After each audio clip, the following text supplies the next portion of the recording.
Hello everybody, I'm Herman van Papenop, Head of Asset Allocation at Momentum Investments. Welcome to our chat about financial markets and asset allocation. Wow, it's been an eventful start to the year for markets, dominated by geopolitical developments, particularly the escalation of the Iran conflict.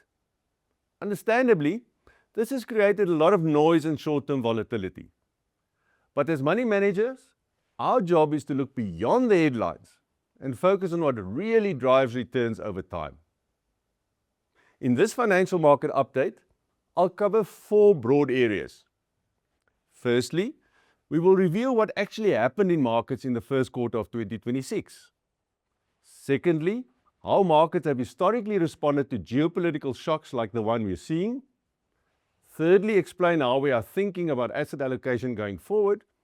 And finally, towards the end, I also have an important behavioral message for investors navigating periods of uncertainty. Let's start with a review of the first quarter's financial market performance. The first quarter of this year has been a powerful reminder of just how quickly market sentiment can change. Coming into 2026, investors were cautiously optimistic. Global inflation was easing, interest rates were trending down, and there was growing confidence that the global economy could navigate a soft landing. January and February were thus characterized by a constructive risk-on environment in markets. This extended the strong 2025 trend of outperformance by emerging markets and South African assets. All of that optimism was abruptly tested in March, when the escalation of the Iran conflict into war triggered a sharp deterioration in risk appetite. Oil prices spiked, volatility surged, and global markets moved decisively into a risk-off posture. The US dollar resumed its role as the world's primary safe haven asset, and emerging market currencies came under pressure. As a result, global and South African cash were the only asset classes delivering positive base currency returns in March. In rand terms, global cash was the best performer in March, followed by global bonds. Global equities were broadly flat, while global listed property significantly underperformed. In South Africa, the experience was even more painful. Except for cash, all major SA asset classes produced negative returns in March. Listed property was the worst performer, followed by South African equities. Declines in the rand, platinum and gold prices placed pressure on the resources sector, while rising bond yields weighed on financials. These risk-off and rand weakness dynamics also largely determined the outcome for the first quarter as a whole, with global assets outperforming South African assets in rand terms. However, it is important to keep perspective and recognize that many of the asset classes that declined sharply in March had experienced very strong performance momentum through 2025 and the first 2 months of 2026. In many cases, prices simply moved back in March to levels seen only a few months earlier. This perspective is powerfully illustrated in this table, which compares asset class levels at the end of March 2026 with prior reference points. South African equities, for example, at the end of March were broadly back at mid-December 2025 levels, and still around 40% higher than the Trump tariff-induced lows of April 2025. South African bond returns were approximately 22% above those lows, while listed property was still around 36% higher and the rand 14% stronger. The same pattern holds across global assets. Dollar gold prices were more than 50% higher at the end of March this year than the April 2025 levels.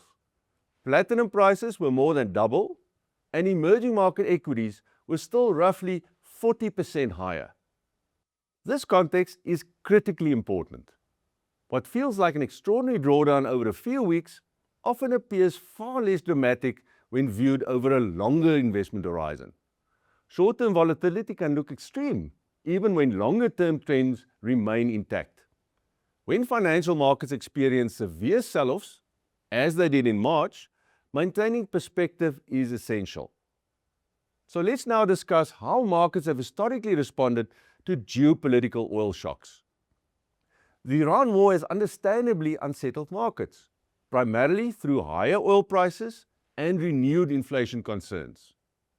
If we look at the historical oil price behavior after major geopolitical shocks, a consistent pattern emerges.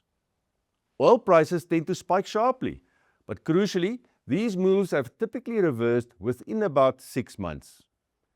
Even in more extreme cases, such as the Gulf War in 1990 or the Venezuelan oil strike in 2002, prices normalized within months.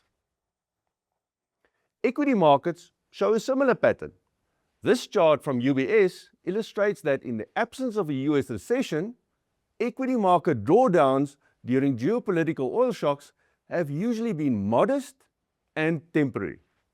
Median drawdowns have been around 5%, with a maximum decline of 15%, while the US equity market typically recovered to pre-shock levels in roughly 5 months.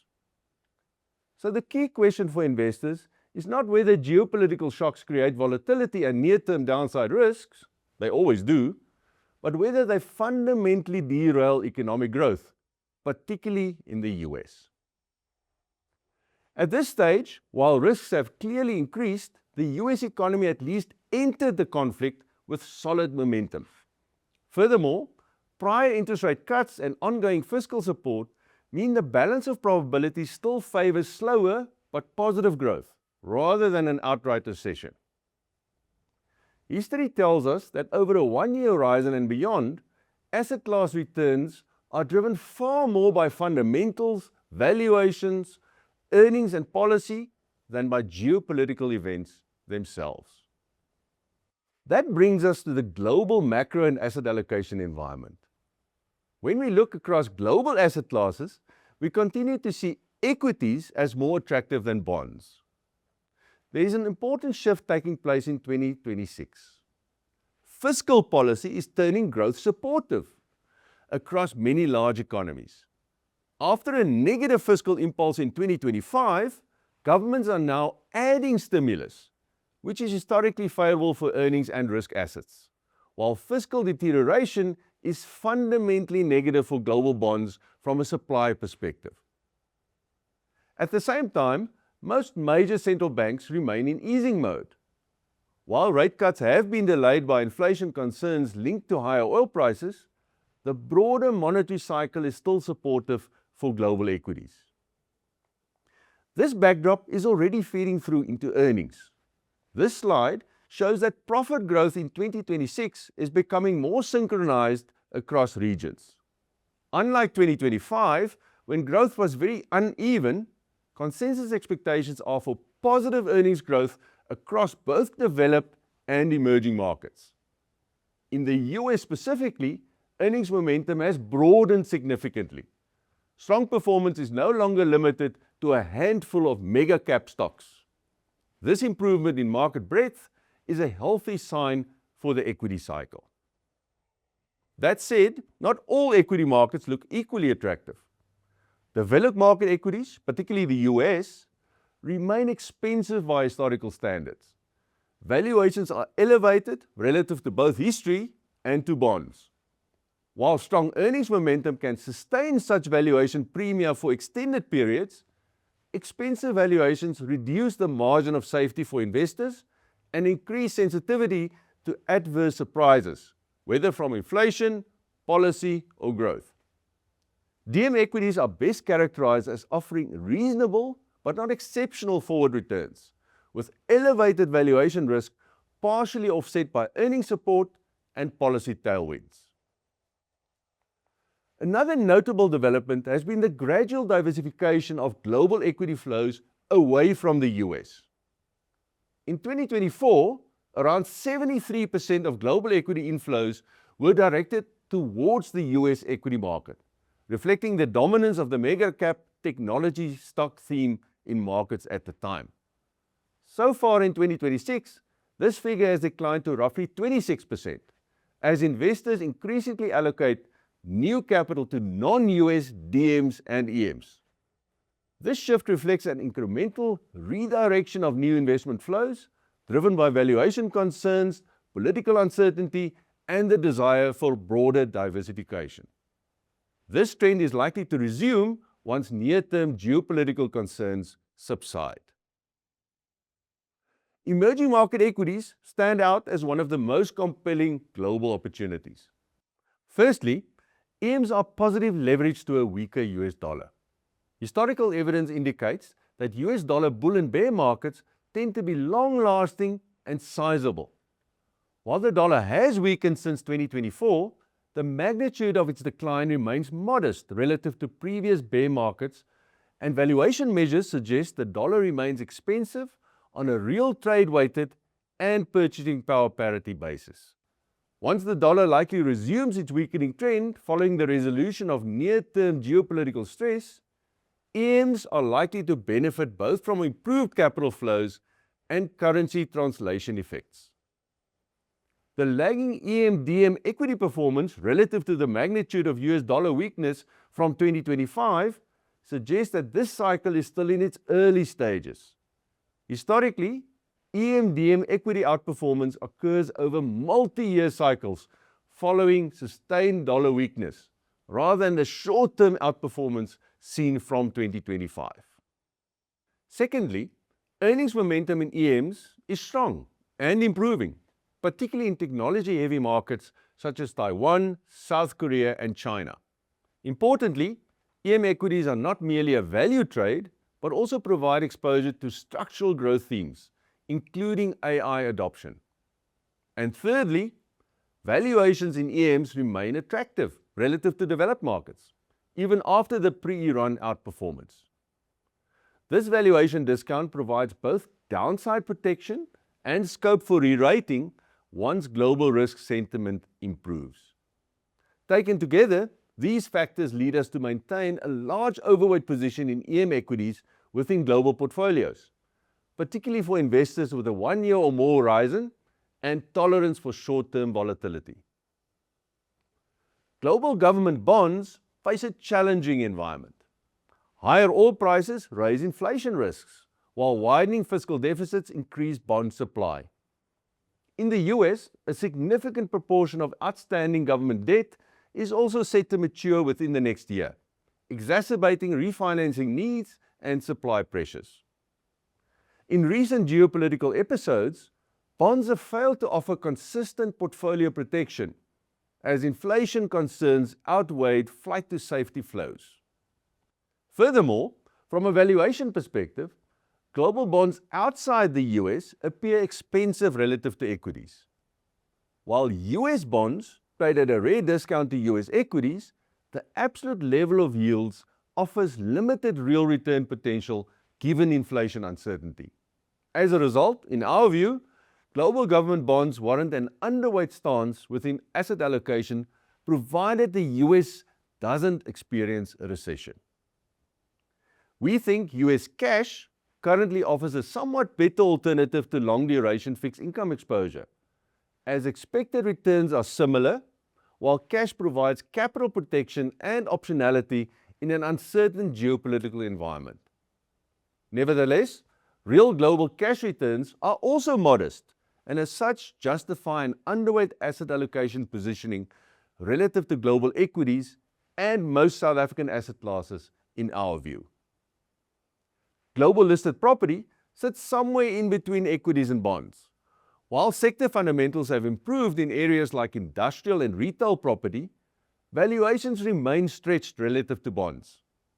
Although global listed property offers income and diversification benefits to investment portfolios, we think its sensitivity to potentially higher fixed income yields and inferior risk-reward potential to other assets support a moderate underweight position in a diversified portfolio. Now let's turn to South African assets, which we think offer standout investment opportunities. South Africa entered 2026 with improving macro fundamentals relative to recent years. While absolute economic growth remains modest, the direction of travel is positive. GDP growth has accelerated from 0.5% in 2024 to above 1% in 2025, with expectations of further improvement in 2026. This positive growth delta is supportive of SA risk assets, particularly equities and listed property. In addition, contained local inflation, a downward albeit delayed trend in interest rates, and fiscal improvement also underpin SA nominal bonds. Importantly, SA asset prices still embed substantial risk premia, reflecting years of political, fiscal, and structural uncertainty. As these risks stabilize or recede, even modest improvements in fundamentals can drive meaningful re-rating and attractive real returns. South African equities are particularly compelling. Firstly, this chart shows that forward PE valuations are exceptionally attractive relative to history. Even assuming conservative earnings growth, the market trades well below long-term averages.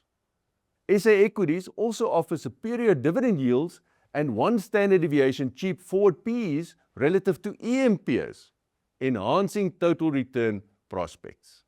Secondly, earnings growth is expected to improve, supported by lower interest rates and operating leverage. Thirdly, ownership dynamics are favorable. Local institutional investors have materially reduced SA equity exposure over the past decades to fund offshore diversification, and this selling pressure has largely now run its course. At the same time, foreign investors remain underweight SA within global emerging market portfolios. Recent inflows into SA equities in early 2026 signal renewed offshore interest, as shown in the blue bars on this chart. Initially concentrated in gold counters, foreign buying has broadened to include SA-focused companies, particularly banks. Although short-term selling pressure has emerged in response to the global risk aversion in March, structural under-ownership suggests scope for sustained global inflows once geopolitical volatility subsides. Although SA equities can be volatile during global risk-off periods, this also creates substantial upside during recoveries. On balance, we maintain a moderate to large overweight position. Due to the Iran-related sell-off in March, SA nominal government bonds now offer more attractive real yields by both historical and global standards. Part of the current yield premium reflects the prevailing global risk-off environment, while improvements in local fiscal metrics and investor confidence have narrowed risk premia from the 2024 national election highs, without fully eroding forward return potential. Foreign investors have been consistent net buyers of SA bonds throughout 2025 and up to the Iran war in 2026, attracted by high real yields and the country's improving macro stability. Although nominal yield spreads to the US bonds have compressed, real yield spreads remain attractive. With inflation expected to predominantly remain within the inflation target band, and the SA Reserve Bank likely to resume its cutting cycle once there is more certainty about the impact of the war in Iran on local inflation via the oil and currency transmission mechanisms, nominal bonds offer scope for capital appreciation in addition to high carry. In our view, this supports a small overweight allocation to SA nominal bonds. In contrast, SA inflation-linked bonds offer less appeal. Break-even inflation rates are unlikely to widen meaningfully, given the expected broadly sideways inflation trajectory to the end of 2027, while accruals are low relative to history. As a result, ILBs offer lower return upside compared to nominal bonds. Similarly, while SA cash still offers decent positive real returns above long-term averages, potential returns have declined from 2024 highs as interest rates fell. Although cash has a liquidity and capital preservation role to play in portfolios, it is currently inferior as a return-seeking asset in our view. SA-listed property is another high-conviction opportunity. Sector fundamentals have improved markedly, particularly in the retail and industrial subsectors. Limited new supply, declining vacancies, and rising rental reversions support earnings growth, while falling interest rates reduce funding costs, and solar installations drive improved margins. The office sector remains challenged, but shows early signs of stabilization, supported by a return to office trends, ESG upgrades, and demand growth from business process outsourcing.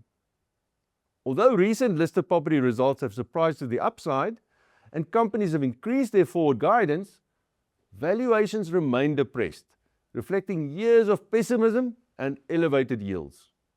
As funding costs decline and earnings recover, the sector offers attractive income and capital growth potential. We think all these factors validate a large overweight position to South African listed property. Finally, gold deserves specific mention. Since 2022, gold prices have remained elevated despite higher global real yields. The key driver has been strong central bank demand, particularly from emerging markets, as central banks have been seeking to diversify reserves away from the US dollar amid concerns about financial sanctions and the weaponization of currencies. However, EM central banks still hold relatively low gold allocations compared to developed markets, suggesting ongoing structural support for gold prices. More recently, gold buying by exchange-traded funds due to strong inflows from 2025, and even gold buying by the stablecoin provider Tether, which was the largest non-sovereign buyer of physical gold in the fourth quarter of 2025, holding more gold at the time than the SARB, have accentuated previous price appreciation and added volatility to gold prices. However, it needs to be acknowledged that these speculative positions by weaker gold holders are more likely to reverse during periods of risk aversion like the current Iran conflict, with negative short-term impacts on the gold price. Gold provides valuable portfolio diversification benefits. It has a low correlation to equities and bonds and has historically performed well in rand terms. While short-term volatility is always possible, the strategic case for gold remains intact, supporting a moderate overweight position. So, let's summarize our investment thinking in 4 points. Firstly, fundamentals, valuations, and policy remain the dominant drivers of investment returns. In this environment, we continue to favor equities over bonds, emerging markets over developed markets, and South African assets over global peers. Secondly, while geopolitical events like the Iran war create uncertainty and volatility, history shows they rarely derail medium-term investment outcomes. We always viewed well-diversified and carefully constructed portfolios with exposure across a broad range of asset classes as the most effective safeguards against uncertainty and volatility associated with geopolitical shocks. Thirdly, market declines are uncomfortable, but they also create opportunities. Sharp price declines allow investors and portfolio managers to add exposure to asset classes at more attractive levels where this is fundamentally justified. This principle is captured in the well-known investment maxim most commonly attributed to the 19th century British financier Rothschild to buy on the sound of cannons, sell on the sound of trumpets. Fourthly, for investors, adherence to clearly defined and rigorously constructed investment objectives is critical to preserving long-term outcomes. Provided those objectives remain unchanged, maintaining portfolio positioning through periods of stress is often both sensible and appropriate. Historical experience consistently shows that reactive portfolio selling during periods of market stress erodes long-term value by locking in losses ahead of the recoveries that markets typically deliver. In many cases, inaction proves to be the optimal strategy. Thank you for watching, and remember to stay invested through time.